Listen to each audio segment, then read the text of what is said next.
Have you ever thought about what it takes to work at the bottom of the ocean?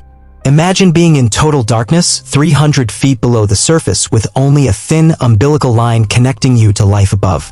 That's the reality for saturation divers, highly trained professionals who maintain undersea gas pipelines.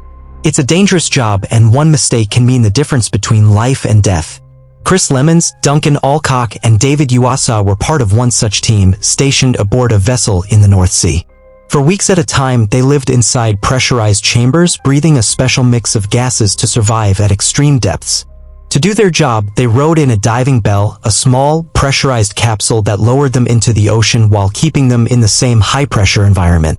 On this particular dive, Lemons and Uasa left the bell to begin work on a massive gas pipeline manifold while Alcock stayed inside to monitor them.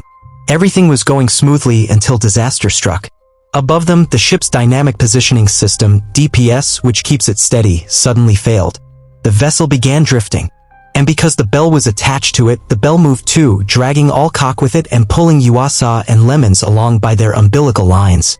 Now, if you were down there, what would you do? Uasa and Lemons rushed to climb to the top of the manifold, trying to keep themselves from being yanked into the darkness. Uasa made it. But Lemons? His umbilical got tangled. Uasa looked back and realized what was about to happen. Lemons' lifeline was about to snap. In those last few seconds, he shouted for Lemons to switch to his emergency air supply, which only held about 10 minutes of oxygen. He promised he would come back. Then the umbilical snapped. Lemons was alone. No air. No communication. No way to move. Meanwhile, up on the ship, chaos erupted. The crew scrambled to regain control, but they couldn't drop anchor, not when there were gas lines beneath them. One wrong move could trigger an environmental disaster. With no other choice, the captain and first mate manually fought to keep the ship from drifting further, while a third crew member desperately tried to reboot the DPS. Back in the bell, Uasa and Alcock regrouped. They were helpless until the ship stabilized. Then, suddenly, hope. A remotely operated vehicle, ROV, managed to find Lemons. But what they saw was terrifying. Lemons was still there, but he was motionless. Unconscious. His body showed signs of extreme oxygen deprivation. And worst of all, his oxygen had run out 29 minutes ago. Now, you might wonder, how long can a person survive without air? Experts say 4 minutes before brain damage begins. 6 to 8 minutes, and it's usually fatal. But 29 minutes? Impossible. Finally, the ship regained control, and Uasa rushed back down in the bell. He reached Lemons, who had strapped himself to the manifold so he wouldn't drift away.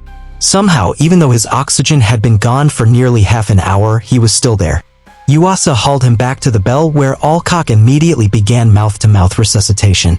Then something unbelievable happened. Lemons started breathing again. But was he still him?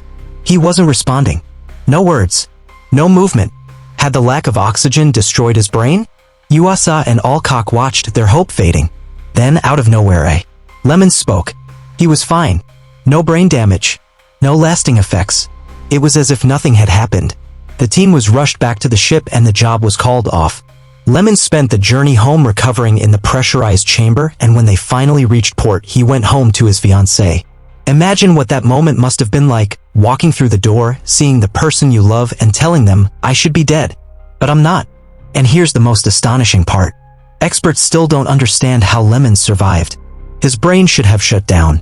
His body should have given up. But it didn't. 3 weeks later, Lemons, Uasa, and Alcock went right back to work. Some things can't be explained. Some people survive the impossible. And sometimes, against all odds, life gives you a second chance.